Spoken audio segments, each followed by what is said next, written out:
우리 좌우 앞뒤로 한 번만 더 반갑게 인사 나누실까요? 반갑습니다. 네, 반갑습니다. 반갑습니다. 네, 반갑습니다. 여러분 오늘 가진 게 없어도 넉넉한 삶이라는 주제를 가지고서요 룻기 네 번째 시간 우연과 마침이라는 제목으로 하나님 말씀 나눌게요. 여러분 오늘 우리가 읽은 이 본문은요 이 이야기의 룻기의 전환점이 일어나고 있는 장면입니다. 1장까지는요 룻기의 배경이라 할 수 있는 나오미의 간략한 인생사가 등장했다면 여러분 2장부터는요 룻이 이야기의 전면에 등장합니다. 여러분 2절을 한번 같이 읽어보실까요? 2절입니다. 모압 여인 룻이 나오미에게 이르되 원하건대 내가 밭으로 가서 내가 누구에게 은혜를 입으면 그를 따라서 이삭을 줍겠나이다 하니 나오미가 그에게 이르되 내 따라 갈지어다 하매. 여러분 2절 보니까요 이 이야기의 전환점에 있어서 전면에 등장하는 룻을 이렇게 소개하고 있어요. 모압 여인. 모압 여인. 여러분 이 모압 여인이라는 이 말은요 그냥 등장하는 것이 아닙니다. 성경의 저자가 굳이 룻을 룻이라고 해도 충분하잖아요. 룻의 이름이 룻이니까. 그럼에도 불구하고 이 룻을 그냥 룻이라 하지 않고 모압 여인 룻이라고 말하는 것은요 룻의 지금 현재의 상황이 어떠한지를 설명하기 위함입니다. 이 모압 여인보다 룻의 상황을, 현재의 상황을 정확하게 설명해 주는 단어가 없었기 때문인 거죠. 여러분 룻을 설명하고 있는 이 모압 여인이라는 이 단어 안에는요 룻이 현재 겪고 있는 두 가지 상황, 두 가지 어려움이 포함되어 있습니다. 여러분 먼저는요 편견이라는 어려움을 가지고 있어요. 여러분 룻은 지금 어디에 거주하고 있습니까? 나오미의 고향인 베들레헴, 이스라엘에 거주하고 있는 것이죠. 이스라엘 사람들에게 모압 사람은 어떠한 사람입니까? 그렇죠. 이방인이고 너무나 좋지 못한 감정을 갖게 만든 민족이 바로 모압 사람들이에요. 여러분 왜냐하면 가나안 땅을 바로 눈앞에 두고 들어갈 때 이스라엘을 음란과 우상 숭배에 빠지게 한 민족이 누구다? 모압 족속이었기 때문입니다. 여러분뿐만 아니에요. 지금 룻기는요 사사들이 다스리는 시대였거든요. 그 사사 시대 때 이스라엘을 계속해서 괴롭혔던 민족 중에 한 민족이 누구다? 모압 족속입니다. 때문에 여러분 모압 사람인 그 룻이 이스라엘 베들레헴에 현재 거주한다라는 것은 어떠한 편견이라는 어려움을 겪을 수밖에 없는 상황인 것이죠. 여러분 또 다른 어려움이 있어요. 무엇이냐 하냐면 모압 여인의 여인을 생각해 보십시오. 여러분 또 다른 룻이 겪는 어려움은요 가난이라는 어려움입니다. 룻은 모압 사람이에요. 그리고 또 동시에 여인이었습니다. 여러분 이 당시에요 여인은 약자였습니다. 여인 스스로 남성 중심의 사회인 이 당시의 사회 한복판에 들어가 경제 활동을 한다라는 것은 너무 어려운 일이고 불가능한 일이었어요. 때문에 남편 없이 여인 홀로 산다라는 것은 경제적으로나 사회적으로나 변두리에 위치할 수밖에 없는 상황이었죠. 여러분 그것도 무슨 여인? 모압 여인입니다. 그러니 그 어려움은 더했으면 더했을 것입니다. 여러분 이렇게 오늘 본문은요 룻을 그냥 룻이라고 말하지 않고 모압 여인 룻이라고 말함으로써 룻이 그 편견과 가난이라는 어려움을 겪고 있는 현재 상황, 그녀의 현재 상황을 설명해 주고 있습니다. 이렇게 모압 여인 룻의 상황은요 편견과 가난으로 어려웠습니다. 그러나 그럼에도 불구하고 또는 그렇게 어려웠기 때문에 그녀가 나오미에게 이렇게 말해요. 밭에 나가서 이삭을 줍겠습니다 라고 말입니다. 여러분 밭으로 나가서 이삭을 줍겠다라는 이 룻의 말은요 단순히 나가서 농사를 지어보겠습니다 라는 말이 아닙니다. 그 말이 아니라 이 말은요 당시에 하나님께서 이스라엘에게 마련해 주셨던 사회복지 제도입니다. 이스라엘에는 추수 때에 곡식 전부를 추수해서는 안 됐습니다. 하나님께서 추수할 곡식 중에 일부는 남겨두어야 한다라고 말씀하셨기 때문이에요. 여러분, 하나님께서 곡식을 추수할 때 일부를 남겨두라고 말씀하신 이유는요, 당시의 사회적인 약자와 가난한 사람들을 위함입니다. 때문에 이스라엘의 추수 때에는요, 곡식을 거두는 사람들뿐만 아니라 가난한 자들에게까지도 그 곡식의 몫이 돌아갈 수가 있었습니다. 여러분, 룻은 어떠한 사람입니까? 지금 가난한 사람이고 약자이죠. 모압 여인이었기 때문에 가난한 사람 중에서도 가난했을 것이고 그 약자 중에서도 약자의 위치였을 것입니다. 그녀가요, 이렇게 하나님께서 마련해 두신 사회복지 제도를 따라 밭으로 나가 이삭을 줍겠습니다 라고 말하는 게 이 내용의 의미가 됩니다. 여러분, 3절을 보니까요, 룻이 추수하는 사람들 사이로 이삭을 주울 수 있게 되었습니다. 이삭을 줍는 일은 다행이었지만요, 그렇다고 그 일이 모압 여인이었던 룻에게 마냥 쉬운 일만은 아니었습니다. 왜냐하면 모압 여인이라는 그 약자의 위치에서 여전히 룻에게 도사리고 있는 위험들이 있었기 때문입니다. 밭에 나가서 하나님께서 잘 약자들을 마련해 주신 제도 안에 룻이 들어갔음에도 불구하고, 그럼에도 불구하고 그녀는 약자 중에 약자였기 때문에 그 밭에서 여전히 어려움과 위험을 감내해야 하는 상황들이 룻에게 있었다라는 말이죠.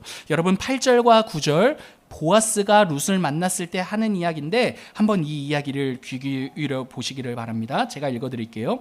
보아스가 룻에게 이르되 내 딸아 들으라. 이삭을 주우러 다른 밭으로 가지 말며 여기서 떠나지 말고 나의 소년들과 함께 있으라. 그들이 베는 밭을 보고 그들을 따르라. 내가 그 소년들에게 명령하여 너를 건드리지 말라 하였느니라. 목이 마르거든 그릇에 가서 소년들이 길어온 것을 마실지니라 하는지라. 여러분, 지금 보아스가 룻에게 하는 이 말을 통해서요, 룻이 그 밭에서 이삭을 줍는 가운데 겪었을 법한 위험들이 무엇인지 우리는 세 가지를 추측해 볼 수가 있어요. 여러분, 첫 번째로는요, 고용 불안의 위험이었습니다. 여러분 보십시오. 8절 보니까요, 이렇게 말해요. 다른 밭으로 가지 말며 여기서 떠나지 말고. 여러분, 지금 보아스가 룻에게 다른 밭으로 가지 말고 여기를 떠나지 말라라고 말하는 것은 다른 밭으로도 갈 수 있고 떠나게 될 수도 있는 상황이라는 것이죠. 근데 그녀에게 여기 머물라라고 함으로써 고용 불안의 위험을 해소해 준다라는 것을 우리가 생각해 볼 수가 있어요. 여러분, 또 다른 두 번째 위험은요, 신변의 위험입니다. 여러분, 9절 보십시오. 이렇게 말해요. 룻을 향해 보아스가요, 내가 소년들에게 너를 건드리지 말라라고 명령했다라고 말합니다. 여러분, 여기서 건들다라는 것은요, 굉장히 질 좋지 않게 여인을 건드린다라는 것을 의미합니다. 여러분, 모압 여인이에요. 당시에는요, 가족 중심의 사회였기 때문에 한 사람의 존재가 보호받는 것은요, 이런 관계성이었습니다. 근데 이 모압 여인 룻에게는 지금 가족이 누구밖에 없습니까? 나오미밖에 없죠. 근데 그 나오미도 어떠한 사람이에요? 여인입니다, 여러분. 때문에 자신을 보호해 줄 만한 힘 있는 사람이 아무도 없었기 때문에 누구라도 마음만 먹는다면 또 모압 여인이기 때문에 이렇게 나쁜 마음을 품는다면 쉽게 건드릴 수 있는 위치가, 그런 위험에 노출되어 있는 게 룻의 형편이었던 것이죠. 그러나 보아스는요, 소년들에게 건드리지 말라라고 말함으로써, 명령함으로써 룻의 신변을 보호합니다. 마지막으로 룻이 그 밭에서 겪었을 법한 위험은요, 고된 노동의 위험이었어요. 여러분, 룻이 이삭을 줍는 것은요, 하나님께서 가난한 사람과 약자를 위해 마련한 권리이기는 했지만요, 그럼에도 불구하고 룻이 지금 이삭을 줍는 그 밭은 룻의 밭이 아니라 다른 타인의 밭입니다.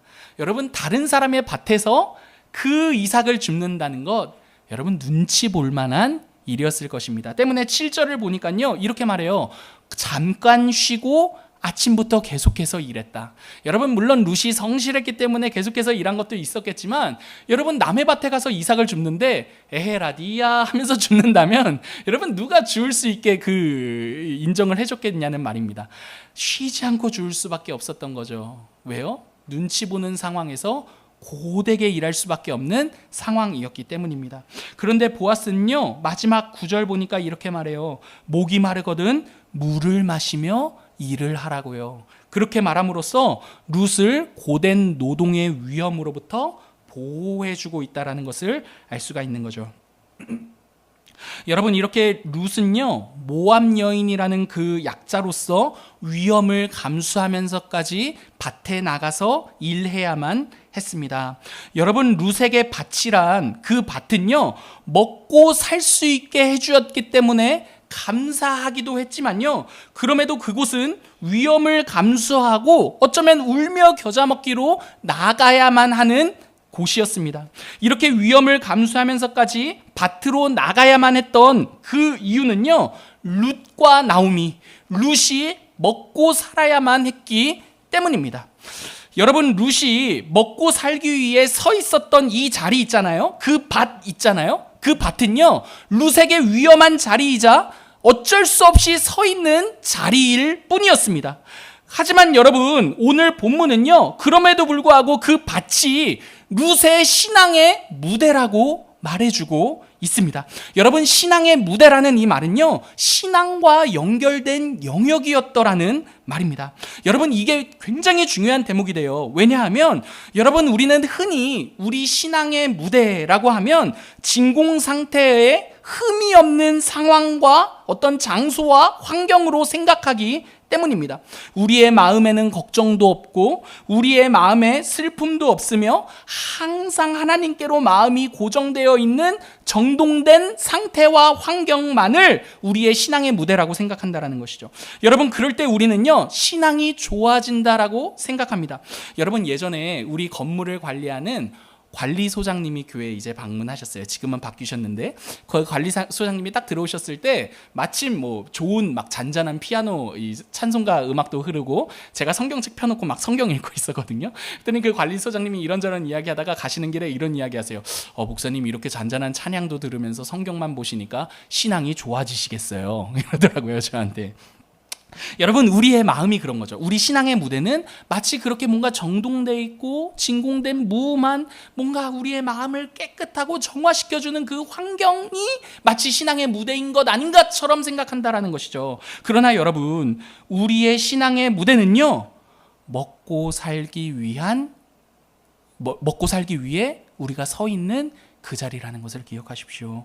룻과 같이 말입니다. 여러분, 우리가 먹고 살기 위해 또는 우리가 매일같이 반복적으로 마주하는 그 평범한 일상, 그 일상 있잖아요.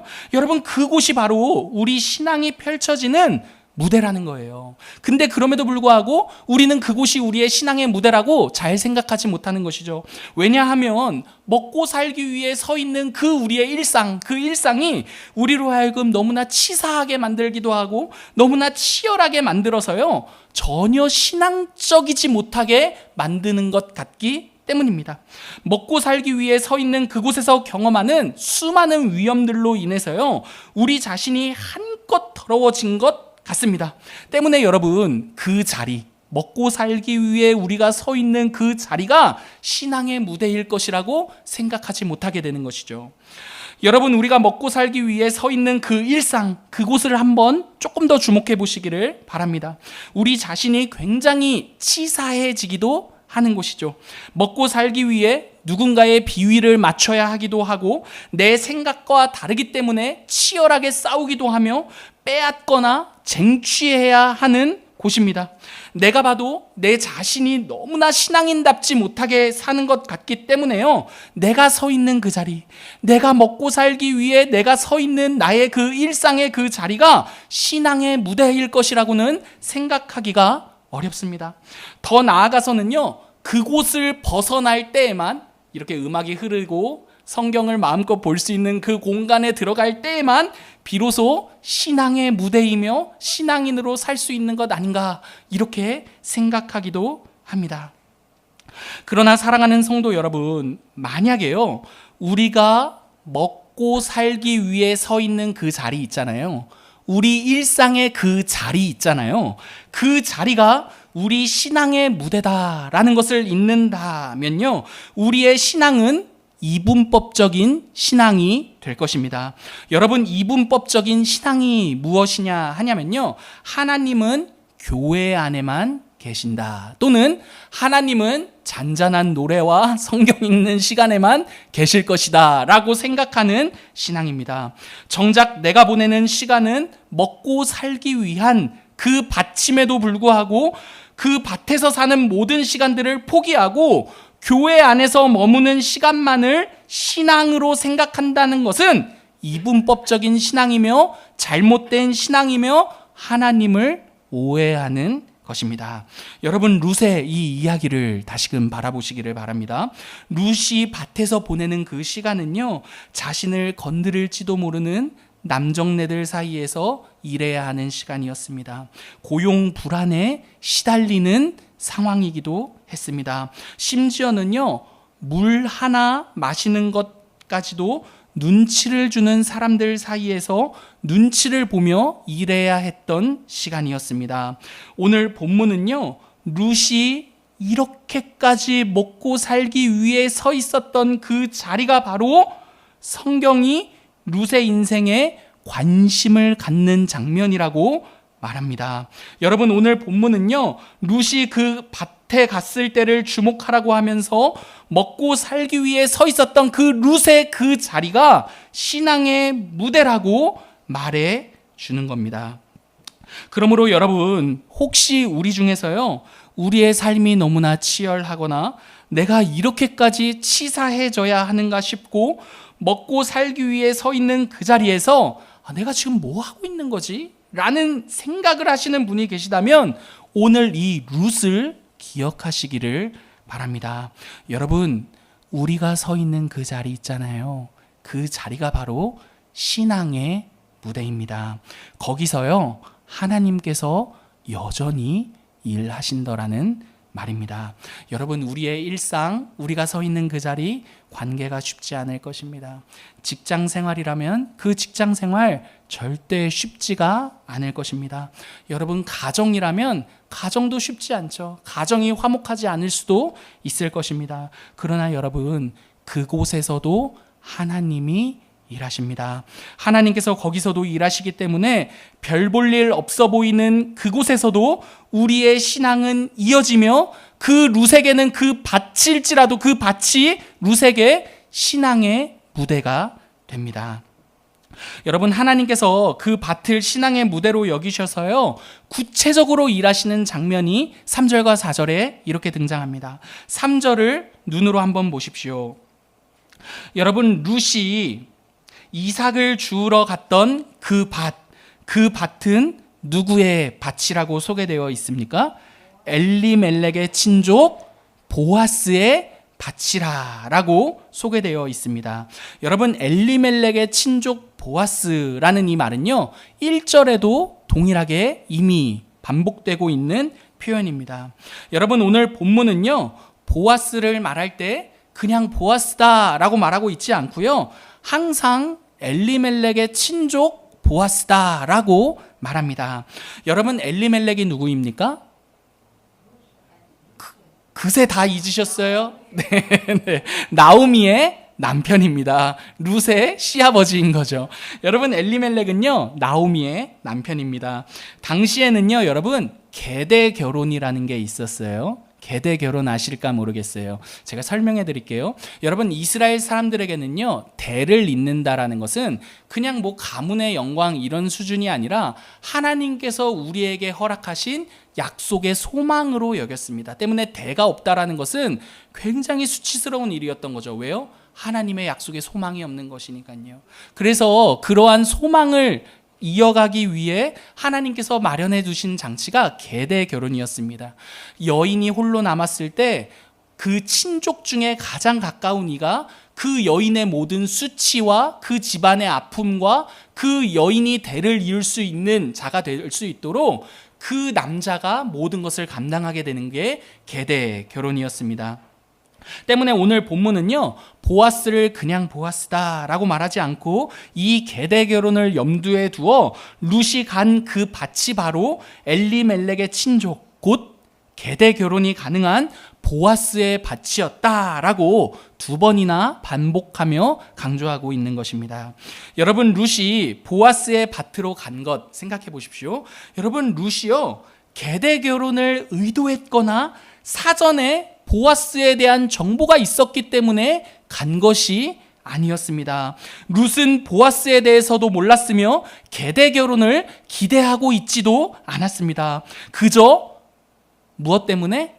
먹고 살기 위해 간 곳이 바로 그 밭이었습니다. 자신의 미래와 자신의 인생에 대한 대단한 결심을 가지고 그 밭에 간 것이 아니라는 말입니다. 여러분, 그래서 오늘 본문은요, 룻이 보아스의 밭으로 간 그 사건을요, 이렇게 설명합니다. 우연히라고 말입니다. 여러분, 오늘 본문에서 우연이란 우리가 우리의 모든 미래를 알지 못하기 때문에 갖게 되는 우리의 한계를 의미합니다. 우리가 우리의 미래를 다 알지 못해요. 그렇기 때문에 우리가 갖게 되는 한계를요, 오늘 본문은 우연이라고 말하는 것입니다. 사랑하는 성도 여러분, 우리는요, 우리가 다 알지 못하고 계획하지 못한 우연이라는 한계를 살아갑니다. 우리는 모든 일을 대단한 결심과 대단한 계획을 가지고 선택하거나 작정하지 않습니다. 때문에 우리는 우리의 우연은요, 현상 그 이상을 바라보지를 못합니다. 우리가 다 알고 선택한 일이 아니기 때문에 그 이면의 진짜 의미를 알 수가 없는 것이죠. 여러분, 룻 역시도요, 자신의 우연 안에서는 현상만 보입니다. 만약 현상만 보였다면 룻은 그 밭에 가서 이렇게 생각했을 것 같아요.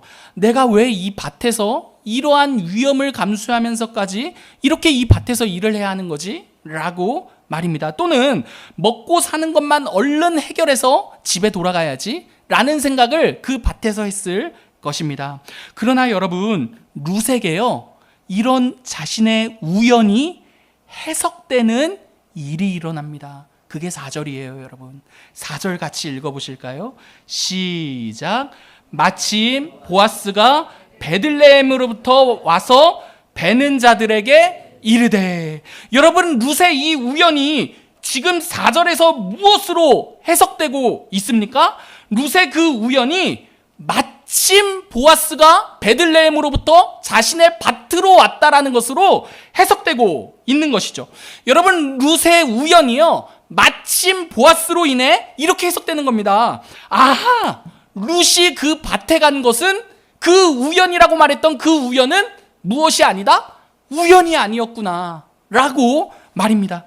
사랑하는 성도 여러분, 우리는 우리의 우연들이 이 마침과 맞아떨어질 때 우리의 인생은 우연이라는 한계 안에 갇혀 있는 것이 아니라 하나님의 일하심 가운데 있다라는 것을 고백하게 됩니다. 여러분, 이게 바로 섭리입니다. 그래서 여러분, 신자들은요, 우리가 미래를 다 알 수 없다라는 그런 우연 속에 살아가는 것 같지만 하나님의 이 섭리 가운데 우연이 아니라는 것을 알게 되는 것이죠.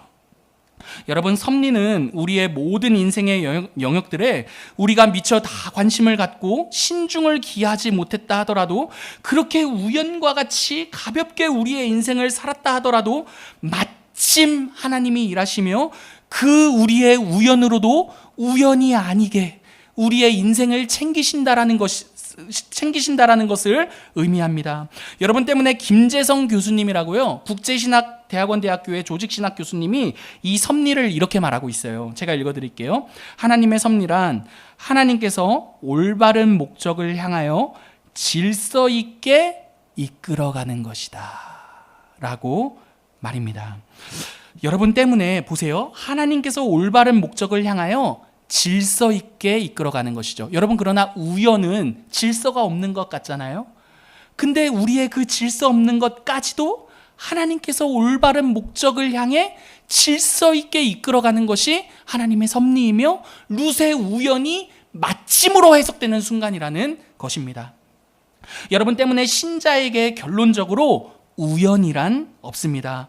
우리의 한계로서의 우연은 존재할 수 있겠지만요, 하나님께서는 그러한 우리의 한계까지도 올바른 목적을 향하여 질서 있게 이끌어 가시기에 우리에게 우연은 더 이상 우연이 아니게 되는 거죠. 사랑하는 여러분, 이 하나님의 섭리가요, 룻을 위로합니다. 자기는 그냥 그 밭에 그저 먹고 살기 위해 나간 것이 전부일지 모르겠지만 하나님께서는 그냥 먹고 살기 위해 나갔던 그 룻의 우연까지도 우연이 아니게 자신의 섭리 가운데 인도하시기 때문에 룻에게는 그 섭리가 위로가 되는 것이죠. 여러분, 만약에 룻에게 우연만 있었다면 그 밭에서 힘써 일하는 것은 룻 자기 자신 혼자라고 생각했을 것입니다. 그러나 여러분, 그 밭에서 일하는 것은요, 룻만이 아니었죠. 누구도 일하고 계십니까? 하나님도 룻을 위해 일하고 계셨습니다. 그 우연이라는 밭에서 마침 보아스를 베들레헴으로부터 그 밭으로 이끄심으로 말미암아 말이죠. 여러분, 그래서 마침 엘리멜렉의 친족인 보아스가 그 밭에 왔고 룻은 분명 이후에 모든 일들이 지난 이후에 이렇게 생각했을 거예요. 아, 그 밭에서 일을 한 것은 나뿐만이 아니었구나. 그 밭에서 누구도 일하셨다? 하나님도 일하셨구나 라며 하나님의 섭리를 고백했겠죠. 사랑하는 여러분, 룻에게 밭은 우연이었지만 그 밭은 마침이라는 하나님의 계획을 알게 해준 곳이었습니다. 여러분, 저는 우리의 현실도 마찬가지라고 생각해요. 여러분, 지금 당장에는요, 우리의 현실이 뭐가 뭔지 모를 수 있을 것 같습니다. 그래서 우리가 서 있는 그 밭, 우리 개인의, 우리 각자가 속해 있는 그 밭들이 있잖아요.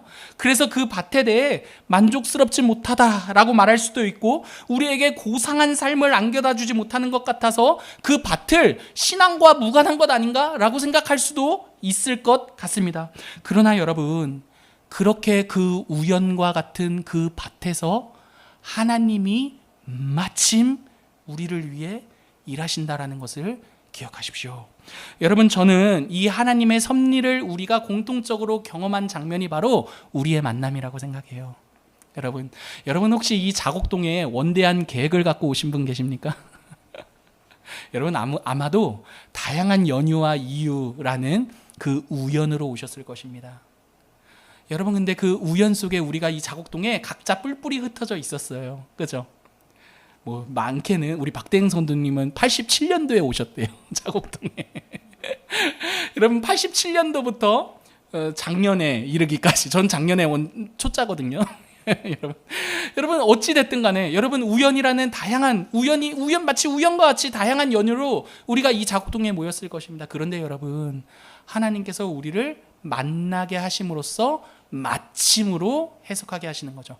아, 자곡동에 와서 이러한 만남을 하나님께서 갖게 하시는구나. 그리고 그 하나님을 함께 예배하게 하시는구나. 그리고 하나님께서 우리 각자의 인생을 이끌어 오신 족적들을 함께 고백함으로써 하나님을 함께 높이게 하시는구나. 여러분, 이러한 일들이, 이 우연을 마침으로 해석하는 일들이, 그 하나님의 섭리를 고백하는 일들이 우리의 만남 가운데 있지 않느냐는 말입니다. 여러분 때문에 바울이 이렇게 이야기해요. 로마서 8장 28절인데요. 제가 한번 읽어드릴게요. 우리가 알거니와 하나님을 사랑하는 자, 곧 그의 뜻대로 부르심을 입은 자들에게는 모든 것이 합력하여 선을 이루느니라. 여러분, 하나님의 섭리를 이보다 더 완벽하게 표현하고 있는 구절이 어디 있을까 싶습니다. 여러분, 하나님께 부름받은 자, 하나님께 사랑함을 입은 자, 우리가 말하는 것 아닙니까? 여러분, 우리의 모든 인생이요, 우리가 원대한 계획을 갖지 않고 그냥 먹고 살기 위해 어떻게 보면 별다른 이유를 가지고 한 일이 아닐지라도 그 모든 것까지도 하나님께서 합력하여 자신의 아름다우심을 이루어내신다라고, 우리의 인생 가운데 그 선을 만들어내신다라고 말하고 있는 것이죠. 여러분, 말씀을 마치겠습니다. 여러분, 우리 중에요, 혹자는 여기까지 설교를 다 들으셨다고 하더라도요, 그래도 나는 하나님의 섭리를 그렇게 뭐 잘 모르겠는데, 그 하나님의 섭리라고 하면 뭔가 뜬구름 잡는 이야기 같아 라고 생각하실 분들이 계실지도 모르겠습니다. 그러나 여러분, 룻을 한번 생각해 보십시오. 룻 역시도요, 그때 보아스를 만났음에도 불구하고 그 당시에는요, 그게 마침으로 해석되지 않았을 것입니다. 하나님의 섭리인지 몰랐을 거예요. 그러나 시간이 다 지난 후에 돌아보니, 아하, 우연이 아니었구나 라는 것을 고백하게 되었을 것입니다. 여러분, 우리도 마찬가지라고 생각합니다. 우리의 지금의 시간들 어쩌면요, 그저 우연일지도 모릅니다. 왜냐하면 우리 모두가 다 헤아릴 수 없기 때문입니다. 그러나 여러분, 우리의 인생의 종국에 우리가 그리스도의 얼굴을 다시 뵙는 그날이 되었을 때, 여러분, 우리의 모든 우연들은요, 마침으로 해석되게 될 것입니다. 아, 주님, 저는 다 헤아리지 못했는데 당신이 저의 삶을 이렇게까지 완벽하고 완전하게 당신의 선으로 인도하셨군요. 라고 말입니다.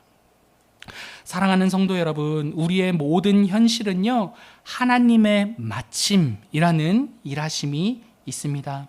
우리의 모든 결국에는요, 이해할 수 없는 우리 현실의 모든 퍼즐들이 그리스도 앞에서요, 다 맞춰지고 드러나게 될 것입니다. 왜냐하면 우리 인생의 그 우연과 같은 모든 일들 가운데 하나님께서 여전히 마침으로 일하시고 계시기 때문입니다. 여러분, 우리에게 우연은 더 이상 우연이 아니죠. 우리의 모든 영역에 이런 마침으로 일하시는 하나님으로 인해서요, 우리 인생의 모든 영역을 신앙의 무대로 여기시며 담대하게 살아가시는 저와 여러분 되시기를 간절히 기도합니다. 사랑하는 성도 여러분, 이 말씀을 다 마치고 묵상하던 중에요, 이 우연과 마침의 절정, 하나님 섭리의 절정이 제 마음에 깊이 깨달아졌어요. 여러분, 예수 그리스도의 그 십자가 사건, 그게 하나님의 섭리의 절정 아닙니까?